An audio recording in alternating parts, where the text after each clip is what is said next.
एका छोट्याशा गावात एक मुलगी राहत होती. तिचं नाव होतं सोनाली. सोनाली खूप गरीब घरात जन्मलेली.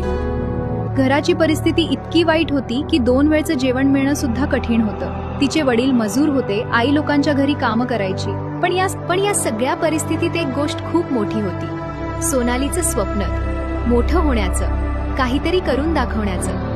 एक दिवस तिचे वडील आजारी पडले, काम बंद झालं, घरात पैसेच नव्हते, आई एकटी झगडत होती. तेव्हा सोनालीने एक निर्णय घेत शाळा सोडायची आणि आईला मदत करायची. ती लोकांच्या घरी भांडी घासायला जाऊ लागली. पण तिचं स्वप्न अजूनही जिवंत होतं.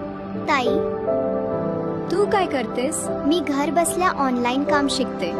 आणि पैसे कमावते. पैसे कमावते? सोनालीने हळूहळू मोबाईल वापरायला शिकायला सुरुवात केली. रात्री सगळे झोपल्यावर ती क्वाइटली शिकत बसायची. व्हिडिओ बघायची, नोट्स लिहायची, प्रॅक्टिस करायची. लोक अजूनही म्हणायची, हे सगळं तुझ्यासाठी नाही. पण आता ती बदलली होती. ती थांबणार नव्हती.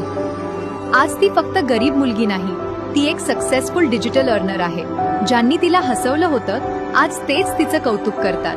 परिस्थिती गरीब असू शकते, पण स्वप्न नाही. जर जिद्द असेल तर काहीही शक्य आहे. आला